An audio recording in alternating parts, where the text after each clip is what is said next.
कैसे हैं दोस्तों आपने प्रेम कहानियां तो बहुत सुनी होंगी और वह भी पंजाब की, जैसे हीर रांझा, सोनी महिवाल, जिसमें प्रेमी या प्रेमिका को उन्हीं के घर वाले या जमाने ने मार दिया।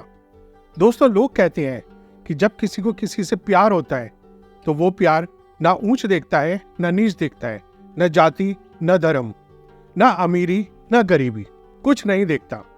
प्यार होता है तो बस प्यार हो जाता है। आज की जो सच्ची घटना मैं आपको बताने जा रहा हूं, इस सच्ची घटना में कुछ ऐसा ही होता है।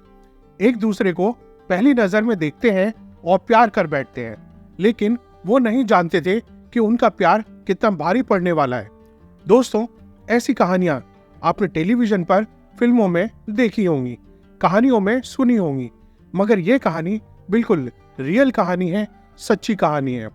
ये कहानी उस प्रदेश में, न केवल उस देश में, बल्कि कई मुल्कों तक जब ये कहानी फैलती है तो लोग सुनकर हैरान रह जाते हैं, परेशान हो जाते हैं कि कोई किसी के लिए किस हद तक जा सकता है।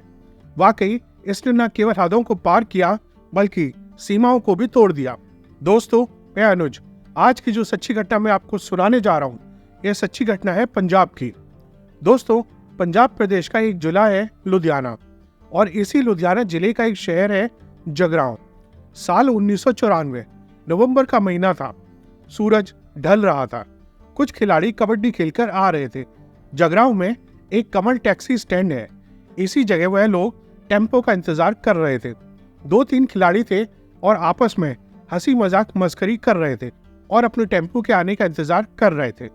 तभी उनके अचानक से सामने नजर पड़ती है। सामने से 3 महिलाएं दूर से चली आ रही थी, और जैसे जैसे वह पास आती चली जाती हैं तो उन्हें देखकर साफ अंदाजा लगाया जा सकता है कि 2 की थोड़ी उम्र ज्यादा थी और तीसरी लड़की बेइंतहा खूबसूरत थी, जिसकी उम्र लगभग 20 साल के आसपास रही होगी। उन्हें भी इस टेम्पो में बैठना था, जिस टेम्पो के अंदर इन खिलाड़ियों को बैठना था। अब टेम्पो भर जाता है, सवारियां ज्यादा हो जाती हैं तो दोनों खिलाड़ी पीछे लटक जाते हैं। वो खड़े होकर चल रहे थे और टेम्पो कुछ इस तरह से ही चल रहा होता है जैसे पंजाब साइड में चलते हैं। कुछ अलग तरह के टेम्पो, ऐसा नहीं जैसे दिल्ली में चलते हैं। वो बड़ा था, पुराने जमाने का बड़ा सा गेंडा टेम्पो। वो लड़की कुछ इस तरह से बैठी हुई थी कि उस लड़के की आंखें उस लड़की से लगातार मिल रही थीं। तभी लड़का उस लड़की को देखता है, कभी लड़की उस लड़के को देखती थी, और देखते ही देखते दोनों एक दूसरे से आंखें मिलाते थे, फिर आंखें ओझल कर लिया करते थे। जो दोस्त बराबर में खड़ा हुआ था, उस दोस्त की नजर उस लड़की पर भी थी और उस लड़के पर भी थी। तभी वो खिलाड़ी अपने दोस्त से कहता है कि अगर इसका साथ मिल जाए तो पूरी जिंदगी मैं ऐसे ही गुजार दूंगा, एक बार बस मिल जाए। वह ऐसे ही बोल रहा था। सफर पूरा होता है और उनका गांव आता है खोसा, जहां वो पहुंचते हैं और फिर उतर जाते हैं। लड़की थोड़ा सा आगे जाके उतर जाती है। अब लड़का रात में जब सो रहा था तो सोते हुए उसको ख्वाब में वही लड़की दिखाई देती है, उसका वही चेहरा दिखाई देता है। पूरी रात उसको नींद नहीं आ रही थी। जब देखो उसके बारे में सोच सोच कर, करवट बदल बदल कर पूरी रात कट जाती है। रात तो कट जाती है, दिन निकलता है, लेकिन उसका किसी भी काम में मन नहीं लग रहा था। वो लड़का खिलाड़ी था और उसके परिवार के लोग किसानी का काम करते थे। उसे खेत पर जाना था और माँ बार बार उसको आवाज दे रही थी कि बेटा, खेत पर भी जाना है, जल्दी से उठ जाओ। सुबह के लगभग 9 बजे के आसपास का वक्त रहा होगा। अगले दिन की बात है। तभी अचानक से जोर जोर से हेल्प हेल्प की आवाजें आने लगती हैं। लड़की की आवाज थी। वो लड़का कहता है कि ये आवाज कहाँ से आ रही है। दरअसल वो लड़का होता है सुखविंदर सिंह उर्फ मिट्ठू। मिट्ठू अपनी माँ से पूछता है कि माँ, ये आवाज कहाँ से आ रही है, क्या बात है। तभी उसकी माँ कहती है कि बाहर कोई लड़की है, परेशान हो रही है। तभी वो लड़का दरवाजा खोलता है और दरवाजा खोलकर देखता है उसके घर के सामने एक स्कूटर है और स्कूटर पर वही लड़की है जो कल उसे टेम्पो में मिली थी। ऐसा समझ लीजिए जैसे उसकी मुंह मांगी मुराद पूरी हो गई हो। वह लड़की कहती है, हेल्प, मेरी हेल्प कर दो, मेरा स्कूटर बंद पड़ा हुआ है। तभी वो लड़का उस लड़की के पास जाता है और जाकर देखता है तो वो लड़की लगातार किक मार रही है, और इस जमघट को कई सारे लोग, कई बुजुर्ग लोग जो गांव के होते हैं, वो भी देख रहे थे। लड़के ने देखा तो उस स्कूटी की चाबी तो लगी हुई थी, लेकिन उसको ऑन नहीं किया गया था। स्कूटी तो खैर आप बोलते हैं, उस टाइम पे स्कूटर हुआ करता था।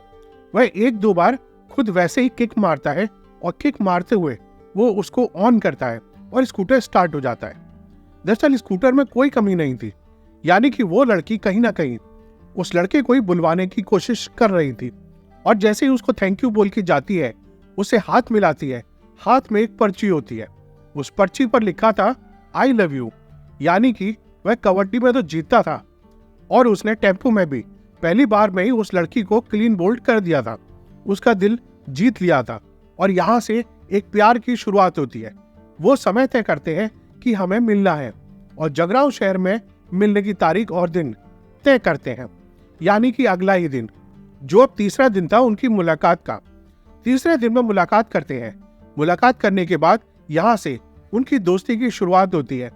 लड़की अपने बारे में बताती है कि उसका नाम जसविंदर कौर उर्फ जस्सी है, उम्र लगभग 20 साल और रहती है कनाडा में।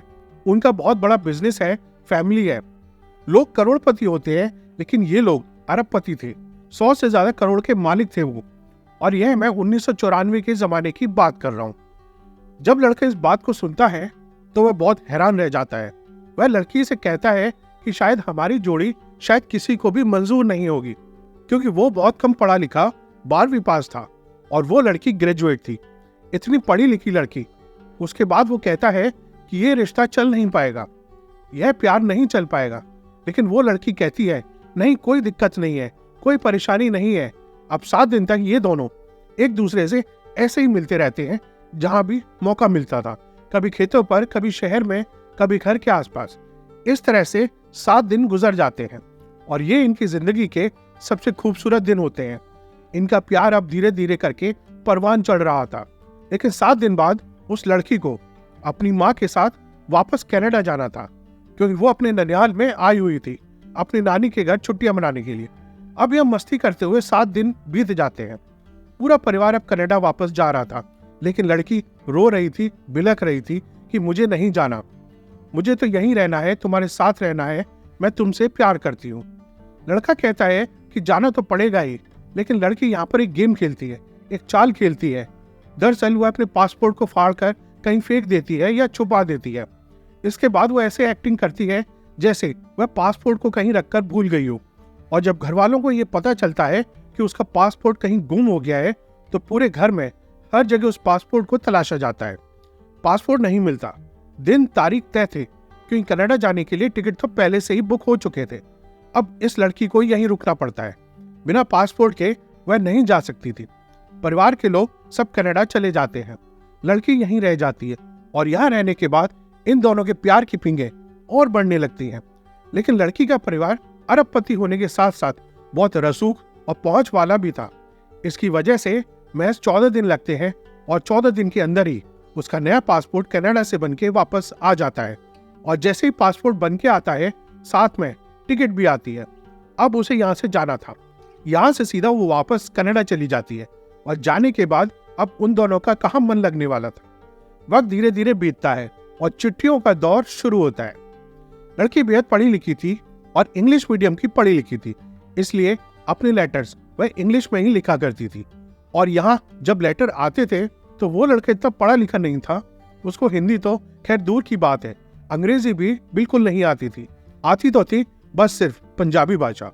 तो वह पंजाबी भाषा में अपनी बात को कह सकता था और पंजाबी में ही वो लिख सकता था। अब कनाडा से अंग्रेजी में लेटर आते थे और पंजाब से पंजाबी में जाते थे। ये जो भाषाओं का जो गैप था, वो आसपास के लोगों से किसी तरह मदद लेते हुए दूर करते थे। लेकिन इसी बीच में उस लड़के ने कहा कि अगर तुम चाहो तो मुझसे बात कर सकती हो, यहाँ पास में एक एसटीडी बूथ है। उस टाइम 1994 में एसटीडी बूथ हुआ करते थे। आज की तरह मोबाइल नहीं हुआ करते थे और घर में भी फोन यानी कि लैंडलाइन किसी बड़े घर में ही हुआ करते थे। तो वह लड़की जब कनाडा से फोन करती थी तो एक एसटीडी बूथ पर फोन आया करता था। उसके लिए टाइम, समय सब कुछ निर्धारित हुआ करता था। तो दोनों बातचीत किया करते थे और ऐसे ही वक्त आगे गुजरने लगा। अब लगभग 4 साल बीत जाते हैं इसी बातचीत में। एक बार फिर उस लड़की को दोबारा मौका मिलता है अपने नानी के घर आने का। 1999 में वह फिर से घर आती है और अपनी नानी के घर आने के बाद अब इन दोनों की जिंदगी तो जैसे बदलने वाली थी। लेकिन एक बात जो ये लड़का नहीं जानता था कि इस लड़की की एक अमीर घराने में शादी तय हो चुकी है। वहाँ शादी की बात चल रही है और जल्दी ही उसकी शादी होने वाली है। और जैसे ही ये बात लड़के को पता चलती है, लड़का भी परेशान हो जाता है। लेकिन यह शादी लड़की बिल्कुल नहीं चाहती थी। वह चाहती थी कि वो शादी करेगी तो मिट्टू से ही शादी करेगी। अब जस्सी और मिट्टू शादी करने के लिए चुपचाप जगरांव से अमृतसर की तरफ निकल जाते हैं और वहां जाकर लव मैरिज कर लेते हैं। लव मैरिज करके दोनों एक गुरुद्वारे में शादी भी कर लेते हैं। लगभग 1 महीने तक अब लड़की यहाँ रहती है। उसकी वहां शादी तो नहीं हुई थी क्योंकि उसने जिद पकड़ ली थी कि मुझे शादी ही नहीं करनी है। अब सब कुछ इनकी जिंदगी में अब सामान्य नहीं था। यह लोग 1 महीने तक साथ साथ रहते हैं। एक बार वो लड़की जब अपने परिवार के साथ जा रही थी और जाते जाते उसके मौसे भाई ने उस लड़की के साथ उस लड़के को देख लिया। अब जब वह देख लेता है तब जस्सी और मिट्टू को मजबूरी में अपनी जो प्यार की बातें थी, अपनी जो शादी की बातें थी, वो ओपन करनी पड़ जाती हैं, यानी कि बतानी पड़ जाती हैं। और जैसे ही ये बात उस लड़के को पता चलती है तो लड़का यह बात सबसे पहले अपने घर में अपने परिवार को बताता है और यही बात सीधे कनाडा पहुंच जाती है। इस घर के अंदर 2 लोगों की बहुत ज्यादा चला करती थी। इस लड़की की माँ मलकीत कौर की और उसका मामा सुरजीत बादशाह की। अब सुरजीत बादशाह को जब ये बात पता चलती है कि उसकी भांजी ने गांव के एक लड़के से शादी कर ली है तो यह बात वह बर्दाश्त नहीं कर पाता। अब उस लड़की के साथ मारपीट शुरू हो जाती है।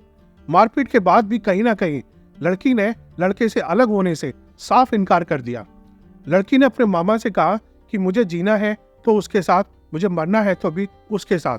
तुम चाहे कुछ भी कर लो, कुछ भी हो जाए, मैं इस रिश्ते को कभी भी खत्म नहीं करूंगी।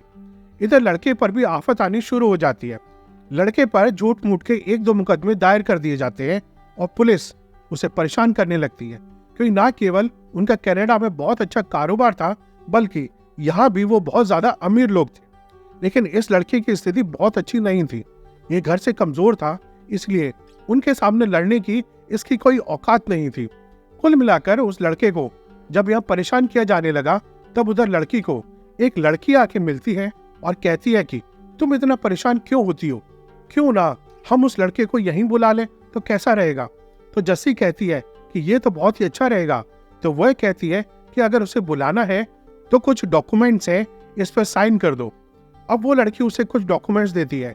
वो इतना खुश थी उस डॉक्यूमेंट्स को देखने के बाद कि अब हमेशा के लिए मिट्टू यहाँ आ जाएगा, जस्सी उसकी हो जाएगी और वो जैसा चाहे वैसी जिंदगी जी पाएंगे, जैसा उसके दोस्त ने बोला था। पर जस्सी नहीं जानती थी कि उसके साथ छल होने वाला है। दरअसल उसके दोस्त ने जस्सी को 10 पन्ने दिए थे, उसमें वह सिग्नेचर करती चली जाती है और बीच में एक ऐसे पन्ने पर भी सिग्नेचर कर देती है जो सीधा इंडिया आता है, लुधियाना के एसएसपी के पास। और उसमें लिखा हुआ था कि मेरा अपहरण किया गया है, इसने मेरे साथ गंदा काम किया है और इसने जबरदस्ती मेरे साथ शादी की है। बस इतना था कि जस्सी के इस लेटर को पुलिस गंभीरता से लेती है और जब पुलिस मिट्टू को उठाने जाती है तो मिट्टू छुप जाता है, दुबक जाता है। दुबकना लाजमी था, नहीं तो पुलिस उसे बहुत ज्यादा परेशान करती। अब उस मैरिज सर्टिफिकेट को भी देखा जा रहा था जिससे शादी हुई थी। उसमें कुछ लोगों की, कुछ दोस्तों की गवाही भी थी। उन दोस्तों को भी गिरफ्तार करने के लिए जब पुलिस पहुंच जाती है, न केवल उसके दोस्त अमित लकी बल्कि उसके दोस्त के परिवार के लोग, जैसे उसकी मौसी, मामा, फूफी, पापा, भाई, जो भी परिवार में लोग थे, उन सब पर जुल्म होने लगते हैं और मजबूरी में दोस्तों को और साथ ही मिट्टू को भी अपने को पुलिस के हवाले करना पड़ता है और पुलिस इन्हें गिरफ्तार करके जेल भेज देती है। कुछ समय बाद जब जस्सी को ये पता चलता है कि उसके प्यार को, उसके पति को पुलिस ने गिरफ्तार कर लिया है, जेल भेज दिया है और उसी से जो लेटर लिखवाया गया था, उससे जो सिग्नेचर कराए गए थे, उसके जो सिग्नेचर की वजह से मिट्टू को गिरफ्तार किया गया है, अब यहाँ वो सब सीमाएं तोड़ते हुए मौका पाते ही अपने पापा और भाई की हेल्प से जस्सी कनाडा से इंडिया भागने में सफल रहती है, जबकि माँ इसका विलेन का रोल अदा कर रही थी और उसके जो मामा होते हैं वो भी विलेन का रोल अदा कर रहे थे। अब जस्सी इंडिया आने के बाद सीधा पहुंचती है जहां मिट्टू था। ये मई 2000 की बात है। इसके बाद जस्सी एसएसपी के पास जाती है और कहती है कि हम दोनों ने रजामंदी से शादी की है, हमारी 24-25 साल की उम्र है, आप ऐसे कैसे मेरे पति को गिरफ्तार कर सकते हैं, ऐसे कैसे बंद कर सकते हैं। जब ये बात एसएसपी सुनता है तो पहले लेटर की वजह से उसके खिलाफ जो मुकदमा लिखा गया था उसको रद्द कर दिया जाता है और उस लड़के को छोड़ दिया जाता है। उसके दोस्तों को भी छोड़ दिया जाता है। अब सब कुछ ठीक चल रहा था, लेकिन उनको लगा कि कुछ तो सही नहीं है, क्योंकि उसका मामा और उसकी माँ छोड़ेंगे नहीं और यहाँ के जो लोकल हैं वो भी उनको छोड़ेंगे नहीं। इसलिए दोनों यहाँ से भाग जाते हैं। अब भागने के बाद इधर उधर अपने को छुपा रहे थे, कभी इस शहर में, कभी दूसरे शहर में, कभी तीसरे शहर में। ऐसे छुपते छुपाते वो लोग भाग रहे थे।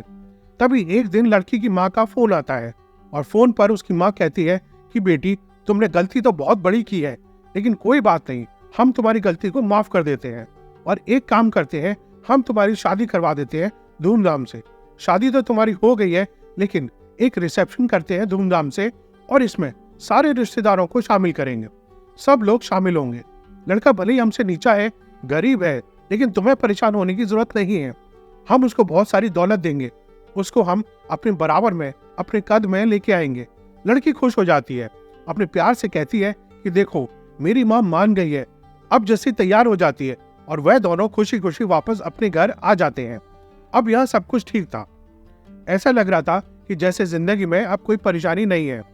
जस्सी के घर वाले मान जाते हैं, लेकिन लड़के के जो घर वाले थे उनको कहीं ना कहीं शक था कि कुछ ना कुछ दाल में जरूर काला है।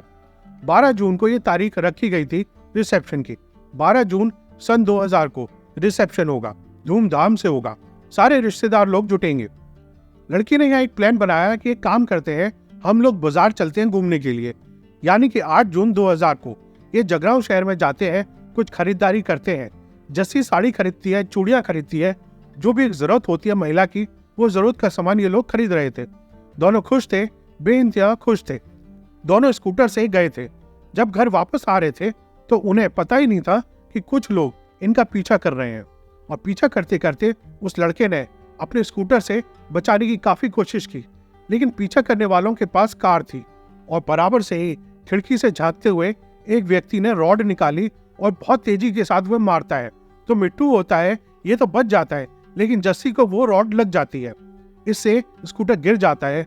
अब उसके बाद वो लोग मिट्टू को पकड़ते हैं और उसको बुरी तरह पीटना शुरू कर देते हैं। बहुत बुरी तरह से, लातों से, घूंसों से, इस तरह से वो लोग उसको गिरा गिरा के मार रहे थे। जस्सी चिल्ला रही थी, चीख रही थी, अपने प्यार को बचाने की अपील कर रही थी कि इसको मत मारो, ये मर जाएगा, इसको मत मारो। हेल्प हेल्प करके चिल्ला रही थी, लेकिन वहां जंगल था, दूर दूर तक कोई आवाज नहीं पहुंच रही थी और वो लोग मारते जा रहे थे। कभी तलवार से काटते हैं, कभी रॉड से मारते हैं। उसके जब खून निकलने लगता है, ब्लड निकलने लगता है और उसकी तरफ से कुछ हलचल होनी बंद हो जाती है, ऐसा लगता है जैसे वो मर गया, यानी कि उसको मरा हुआ समझकर छोड़ देते हैं। उस लड़की को पकड़ते हैं, फिर वहीं से खड़े होकर कनाडा फोन किया जाता है उसकी माँ मलकीत कौर के पास। कहते हैं कि तुम्हारा काम हो गया है और इस काम के बदले 7 लाख रुपए की रकम अदा की गई थी, यानी कि अब मिट्टू मर चुका है उनके लिए। और यहाँ से उसको लेके जाते हैं फार्म हाउस पर। फार्म हाउस पर ले जाने के बाद उस लड़की को उसके घर ले जाने की तैयारी कर रहे थे, लेकिन लड़की कहती है कि ये जो करतूत है माँ, तुम्हारी करतूत मैं पूरी दुनिया को बताऊंगी, पुलिस को बताऊंगी। दोनों माँ बेटी की बात फोन पे चल रही थी। जब माँ ने कहा अभी 10-5 मिनट का ब्रेक लेते हैं, उन गुंडों से बात करते हैं, माँ ने और उसके मामा ने बैठकर एक प्लानिंग की, क्योंकि मामा भी कनाडा में रहता था और वहीं से एक आदेश होता है, ठीक है, इसको भी मार डालो। अब उस लड़की को भी बहुत बुरी तरीके से मारा जाता है। उसके शरीर के हर हिस्से पर चोट दी जाती है। शरीर को बोतलों से, कांच से काटा जाता है, उसको रॉड से मारा जाता है, तलवार से काटा जाता है और उन दोनों की लाशों को नहर में फेंक दिया जाता है। कई दिनों बाद उनकी लाश एक नहर से मिलती है, लेकिन उधर वो लड़का जो गंभीर रूप से घायल पड़ा था, वह मरा नहीं था, उसकी सांसें चल रही थी। शायद बचने की उसमें उम्मीद थी। वहीं से 2 मजदूर अपनी साइकिल लेकर गुजर रहे थे और उन मजदूरों ने किसी तरह से वो जस्सी मिट्टू को हॉस्पिटल तक पहुंचाया और उसका इलाज शुरू हो जाता है। लगभग 1.5 महीने तक वो एक कोमा जैसी हालत में रहता है। जब उसे डॉक्टर ठीक करते हैं, उसका इलाज हो जाता है। उसकी आंखें खुलने के बाद वह सबसे पहले पूछता है कि जस्सी कहाँ है, क्या जस्सी ठीक है कि नहीं। लेकिन उसको पता चलता है कि जस्सी ठीक नहीं है, वह मर चुकी है। जस्सी की लाश एक नहर में मिली थी। जस्सी की माँ और उसके मामा ने उस लाश को पहचानने से इनकार कर दिया था और जस्सी के जो पापा थे और भाई थे, उनमें इतना खौफ था माँ का, मामा का, कि वो भी इस लाश को पहचानने से इनकार कर देते हैं। लेकिन यहीं से अब मिट्टू प्लान करता है कि किसी भी आरोपी को, किसी को भी वह छोड़ेगा नहीं, क्योंकि उसके साथ जो हुआ था तो धारा 307 तो बन ही जाती है। अब कहानी यहीं से आगे बढ़ती है और वो लगभग 13 लोगों के खिलाफ मुकदमा दर्ज करवा देता है। मुकदमा दर्ज होता है। पुलिस वाले अब इस मामले की जांच पड़ताल में जुड़ जाते हैं, क्योंकि एक कनाडियन लड़की जो NRI होती है, उसका इंडिया के अंदर मरना ये अपने आप में एक बहुत बड़ा अपराध माना जाता है और पुलिस वाले इस मामले की जांच करते हैं। तो इस अपराध में माँ, मामा, एक पुलिस इंस्पेक्टर जो कि पंजाब पुलिस का होता है, जिसका नाम जगविंदर सिंह होता है, इनके सहित 13 लोगों का नाम शामिल होता है। पुलिस अब जांच करती है। जांच करने के बाद उन्हें गिरफ्तार करती है, लेकिन माँ कनाडा में होते हैं। बाकी यहाँ पर 9 लोगों को गिरफ्तार कर लिया जाता है। लंबे समय तक केस चलता रहता है और केस चलने के बाद फिर 21 अक्टूबर 2005 को अतिरिक्त सेशन जज इंद्रजीत सिंह बलिया की अदालत ने 6 लोगों को दोषी माना था और उन्हें आजीवन कारावास की सजा सुनाई थी। इस प्रेम कहानी में मिट्टू बच जाता है और अपनी प्रेमिका के लिए, अपनी पत्नी के लिए जब इंसाफ की लड़ाई लड़ता है तो उसने कसम खाई थी कि वह कभी भी किसी से शादी नहीं करेगा। इस बीच में एक फर्जी महिला पुलिस के पास पहुंच जाती है और कहती है कि इसने मेरे साथ रेप किया है, बलात्कार किया है। उस पर एक मुकदमा दर्ज हो जाता है। यहाँ मिट्टू को जेल जाना पड़ता है। मिट्टू जेल में रहता है कई साल के बाद। जब वो दोबारा छूट के बाहर आता है, फिर दोबारा जस्सी के घर वाले अपने रसूख, अपनी ताकत का गलत इस्तेमाल करते हैं और उस पर मुकदमा दर्ज कराते हैं चरस गांजा बेचने का। इस तरह से कई और मुकदमे, जैसे चोरी के 6-7 मुकदमे दर्ज हो जाते हैं। वो कभी जेल में रहता है तो कभी बाहर रहता है, लेकिन उसने हिम्मत नहीं हारी और अपनी जस्सी को इंसाफ दिलाने के लिए वो आज तक लड़ रहा है। मामला सेशन कोर्ट के अलावा फिर हाई कोर्ट पहुंचा, फिर सुप्रीम कोर्ट पहुंचता है और इधर से इंडिया की पुलिस जस्सी की माँ और उसके मामा को गिरफ्तार करने की कोशिश करती है। उधर वो कनाडा की हाई कोर्ट या सुप्रीम कोर्ट में जाकर वहाँ अपील करते हैं, यानी कि वो इंडिया नहीं आना चाहते थे। इंडियन पुलिस वहाँ की कानूनी प्रक्रिया के तहत जब उन्हें इंडिया लाने की कोशिश करती है तो वह बार बार कानून का दाव पेच इस्तेमाल करके बच जाते हैं, लेकिन इंडियन पुलिस 18 साल बाद उनको इंडिया लाने में सफल हो जाती है। लेकिन उनके पास बहुत पैसा था और यहाँ उन्होंने पुलिस वालों को अच्छी तरीके से खरीद लिया और आज भी वो लोग बाहर ही हैं। लेकिन मिट्टू इंसाफ के लिए आज भी जद्दोजहद कर रहा है। उसने कसम खाई कि जिस दिन इन सभी आरोपियों को फांसी की सजा मिलेगी, उसी दिन उसका इंसाफ पूरा हो जाएगा। उस दिन उसके प्यार की जीत हो जाएगी। लेकिन उसको यह इंसाफ कब तक मिलेगा, यह किसी को नहीं पता। आज के लिए इतना ही दोस्तों। आपको वीडियो अच्छी लगी हो तो लाइक जरूर करें। ऐसी और इंफॉर्मेटिव वीडियोस के लिए चैनल के दूसरे वीडियोस भी देखें और जाते जाते चैनल को सब्सक्राइब और बेल आइकन को दबाना ना भूलें। Tata, bye bye.